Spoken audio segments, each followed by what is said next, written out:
دیکھو آغاز جتنی جلد ہو جائے تو بہتر ہے. اور آغاز کس چیز کا؟ دیکھو ہم تو جتنے سفر کر چکے ہیں تو مور دین انف ہے. لیڈرشپ جیلوں میں، لیڈرشپ انڈر گراؤنڈ، لیڈرشپ بند، کمپین کی اجازت نہیں، ریلی کی اجازت نہیں ہے، ورکر کنونشن کی اجازت نہیں ہے. لیکن ہم چاہتے ہیں پھر بھی اس کے باوجود ہم چاہتے ہیں ڈیموکریسی آگے بڑھے، یہ ڈیریل نہ ہو، ملک کی ترقی کے لیے آگے کام کرے.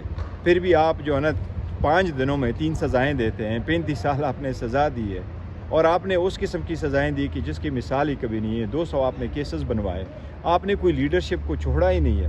تو انف ہے، لیٹس پروسیڈ ناؤ. کل کو اگر خان صاحب باہر نکل آتے ہیں تو کیا وہ کوئی انتقامی کارروائی کریں گے؟ دیکھو یہ ملک ملک خان صاحب کا ہے، یہ ملک ہمارا ہے اور وہ اس ملک کے سب سے زیادہ موسٹ فیورٹ پاپولر لیڈر ہے. اس وقت پی ٹی آئی دنیا کی 10ویں بڑی پولیٹیکل پارٹی ہے اور اس ملک کی سب سے پاپولر پارٹی ہے، جو آپ لوگوں نے دیکھا کہ جس قسم کے لوگوں نے ووٹ دیا ہے. لہٰذا خان صاحب کوئی انتقام پہ بلیو نہیں کرتے، ہم کسی انتقام نہیں لیتے. وہ تو اگر انتقامی ہوا ہوتے تو جیل میں وقت گزارتے.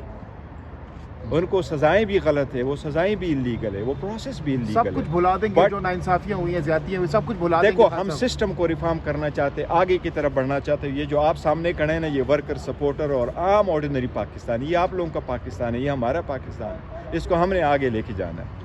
سر بتائیے کہ شوکاز نوٹس جو جاری ہوا تو اس پہ آپ کو اعتماد میں لیا گیا تھا جو شیر افضل مروت صاحب کے خلاف؟ دیکھو ہماری پارٹی ڈسپلن ہم نے ڈیفینیٹلی کر لینا کہ ہمارے آپس میں اختلافات ہوتے رہتے ہیں. دیکھو میں یہ سمجھتا ہوں کہ اگر آپ کے انٹرنل معاملات کا نہیں پتہ ہوتا ہے تو کبھی بھی کوئی بات نہیں کرنی چاہیے. میں خان صاحب کے اعتماد پہ پورا ہوں اور خان صاحب نے کبھی بھی نیور ایور ٹرم مجھے کہا ہے کہ میں آپ پہ اعتماد نہیں کرتا یا کسی صورت میں آپ کو چینج کرتا. چیئرمین صاحب صرف ایک سوال لے لیں کہ پارلیمنٹ کا سیشن صدر صاحب کی جانب سے نہیں بلایا جا رہا ہے تو پی ٹی آئی کی کیا یہ حکمت عملی ہے کہ صدر اجلاس نہ بلائے؟ یہ غیر آئینی عمل نہیں. دیکھو پی ٹی آئی اس کا حصہ کرگز نہیں ہے. نہیں، ہم نے ان کو ریکویسٹ کی ہے کہ آپ نہ بلائیں، لیکن صدر کے اقدام کی میں تائید ضرور کرتا ہوں. یس، ہمارے جو سیٹیں وہ سیٹیں ہمیں ملنی چاہیے، اس پہ آرڈر آنا چاہیے.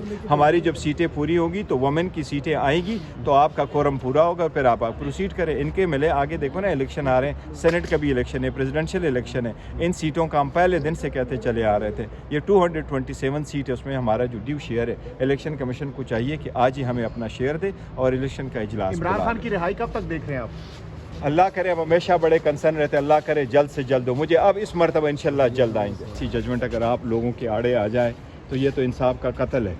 عدلیہ کو میں تو سمجھتا ہوں کہ عدلیہ کو چاہیے کہ جو بھی سیشن جج وہ لگائے ان کو ایک پراپر جو پروسیجر ہے، ایس او پی ہے، اسٹینڈرڈ آپریٹنگ پروسیجر، اس کے مطابق ان کو کہے کہ یہ لوازمات پورے کر کے آپ نے سزا دینی ہے یا ایکوٹ کرنا ہے. جج اگر آپ کو کراس ایگزامینیشن کی اجازت نہیں دیتا، جج اگر آپ کو ایویڈنس آنے نہیں دیتا، جج اگر 14 گھنٹے کی ہیئرنگ کرتا ہے، جج آپ کو میکسیمم 10 منٹ کی بریک کرتا ہے، تو بڑا انصاف کا قتل ہے. ایسا نہیں ہونا چاہیے اور مجھے امید انشاءاللہ عدلیہ اس کا پراپر نوٹس لے. سر یہ بتائیں کہ عمران خان جو ہے وہ چیف جسٹس عامر فاروق پر عدم اعتماد کا اظہار کرتے ہیں، ہر بار انہوں نے عدم اعتماد کیا ہے. وکلا کیوں جو ہے وہ بات نہیں کرتے، وہ اعتماد کا دیکھو اظہار کیوں یہ کرتے اگر ہیں؟ وہ بار بار جیسے بھی ہے، لیکن at least there should be an end to ایوری تھنگ. میں بار بار کہہ چکا ہوں کہ یہ کلیش آف ٹائٹن ختم ہو، یہ جھگڑے اب ختم ہو، آگے کی طرف بڑھے، انصاف کی طرف بڑھے، ڈیموکریسی کی طرف بڑھے، ایک نیا راستہ ڈھونڈ کے آگے بڑھے. وہ 1 سال سے سفر ہو رہا ہے تو میں سمجھتا ہوں عدلیہ کو بھی چاہیے کہ انصاف کا جو سلیب ہے یہ ان کے کندھوں پر ہے، اس کی ذمہ داری نبھاتے ہوئے انصاف ہمیں دے.